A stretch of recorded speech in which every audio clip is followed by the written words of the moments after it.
આજે આપણે બનાવીશું કાંદા અને લસણ વગરનું થીક ગ્રેવીવાળું બટાકા અને ટામેટાનું શાક। આજે આપણે એમાં કાંદા લસણનો ઉપયોગ નથી કરવાના, એટલે તમે આ શાકને થાળમાં ધરાવી શકો છો। ખૂબ જ ઝડપથી આ શાક બનીને તૈયાર થઈ જાય છે અને ખાવામાં ખૂબ જ ટેસ્ટી લાગે છે।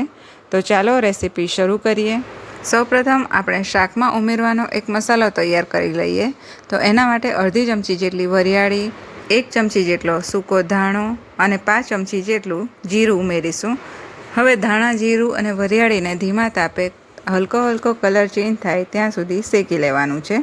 હવે શાકમાં ઉમેરવાનો એક બીજો મસાલો તૈયાર કરી લઈએ। એના માટે અડધી ચમચી જેટલું લાલ મરચું પાવડર, અડધી ચમચી જેટલી હળદર, 1 મોટી ચમચી ધાણા જીરું ઉમેરીશું। હવે શાકને લાલ કલર આપવા માટે અડધી ચમચી જેટલું કશ્મીરી લાલ મરચું ઉમેરીશું। હવે બધા મસાલાને સરસ રીતે મિક્સ કરી લેવાનું છે। હવે અહીં મેં બાફેલા 4 નંગ જેટલા બટાકા લીધા છે। તમે કાચા બટાકાનો પણ ઉપયોગ કરી શકો છો, પણ બાફેલા બટાકા લેવાથી એની ગ્રેવી એકદમ સરસ થીક બને છે। હવે બટાકાને આવી રીતે મોટા ટુકડામાં કાપી લેવાનું। હવે બટાકાને આ રીતે ટુકડામાં કટ કરી લીધા છે અને અહીં 2 ટામેટાને મેં છીણી લીધા છે। હવે ધાણા, જીરું અને વરિયાળીને આપણે જે શેક્યા હતા એ સરસ રીતે ઠંડા થઈ ગયા છે। એને હવે ખલદસ્તામાં આપણે દરદરું વાટી લેવાનું છે। મસાલાને દરદરો વાટી લીધો છે। હવે આપણે શાક બનાવીશું। શાક બનાવવા માટે અહીં કુકરમાં મેં એક મોટો ચમચો તેલ લીધું છે। તેલ થોડું ગરમ થાય એટલે એમાં અડધી ચમચી જેટલી રાઈ ઉમેરીશું, સાથે 5 ચમચી જેટલી હિંગ ઉમેરીશું। હવે રાઈ ફૂટે એટલે એમાં એક કાપેલું લીલું મરચું ઉમેરીશું। એની જગ્યાએ તમે પેસ્ટ પણ ઉમેરી શકો છો। હવે એમાં 5 થી 6 કડી પત્તા ઉમેરીશું। હવે મરચુંને તેલમાં સાંતળી લેવાનું છે। અહીં મેં એક જ લીલું મરચું ઉમેર્યું છે, તમે 2 થી 3 નંગ ઉમેરી શકો છો। હવે એમાં 5 ચમચી જેટલો ગરમ મસાલો ઉમેરીશું, સાથે આપણે જે મસાલો બનાવીને તૈયાર કર્યો છે એ ઉમેરી દેવાનું છે।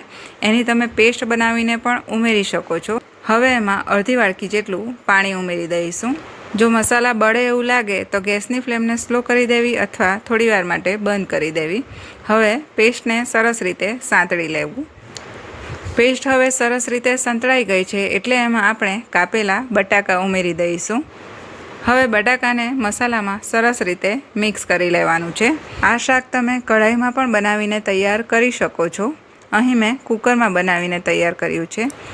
હવે બટાકાને મસાલા સાથે મિક્સ કરતા જઈને થોડા દબાવતા પણ જવાનું છે, એટલે એ થોડા મેશ થઈ જાય। હવે બટાકાને સરસ રીતે મસાલા સાથે મિક્સ કરી લીધા પછી એમાં છીણેલા ટામેટાં ઉમેરી દઈશું। ટામેટાને પણ સરસ રીતે મિક્સ કરી લેવાનું છે। હવે ટામેટું સરસ રીતે મિક્સ થઈ જાય એટલે એને 1 મિનિટ માટે કૂક કરી લેવાનું છે। હવે 1 મિનિટ કૂક કરી લીધા પછી એમાં આપણે ધાણા, જીરું અને વરિયાળીવાળો મસાલો ઉમેરી દેવાનો છે। આ મસાલો તમે વઘારમાં પણ ઉમેરી શકો છો, એનાથી પણ શાકની ફ્લેવર ખૂબ જ સરસ આવે છે। હવે મસાલાને શાકમાં સરસ રીતે મિક્સ કરી લઈશું। હવે શાકમાં સ્વાદ પ્રમાણે મીઠું ઉમેરીશું, સાથે 1 ચમચી જેટલી ખાંડ ઉમેરીશું। હવે મીઠું અને ખાંડને પણ સરસ રીતે મિક્સ કરી લેવાનું છે અને અડધી મિનિટ માટે કૂક કરી લેવાનું છે। હવે બધા મસાલા, ખાંડ અને મીઠું સરસ રીતે મિક્સ કરી લીધા છે। હવે એમાં આપણે પાણી ઉમેરીશું।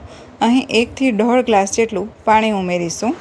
હવે આપણે જે પાણી ઉમેર્યું છે એ ઉકળવા લાગે ત્યારે કુકરને બંધ કરીને 3 થી 4 વિસલ સુધી કૂક કરી લઈશું। હવે કુકરમાં 3 થી 4 વિસલ થઈ ગઈ છે, તો ગેસની ફ્લેમને બંધ કરીને કુકરને પ્રેશર રિલીઝ થાય ત્યાં સુધી ઠંડુ કરી લેવાનું છે। કુકરમાં હવે પ્રેશર રિલીઝ થઈ ગયું છે, ખોલીને ચેક કરી લઈશું। બટાકા અને ટામેટાનું શાક બનીને તૈયાર થઈ ગયું છે। એમાં હવે કાપેલા લીલા ધાણા ઉમેરીશું। હવે ધાણાને શાકમાં સરસ રીતે મિક્સ કરી લઈશું। એકદમ થીક ગ્રેવીવાળું બટાકા ટામેટાનું શાક બનીને તૈયાર થઈ ગયું છે। એને હવે આપણે સર્વ કરીશું। આ શાક તમે ઠાકોરજીને થાળમાં ધરાવી શકો એવું છે, કારણ કે એમાં આપણે કાંદા લસણનો બિલકુલ ઉપયોગ નથી કર્યો। વિડીયો અને રેસિપી સારા લાગ્યા હોય તો વિડીયોને લાઇક કરીને શેર કરવાનું ન ભૂલશો, અને મારી ચેનલ પર નવા હો તો ચેનલને જરૂરથી સબસ્ક્રાઈબ કરો। ફરી મળીશું નવા વિડીયો સાથે। ત્યાં સુધી આપ સ્વસ્થ રહો અને મસ્ત રહો।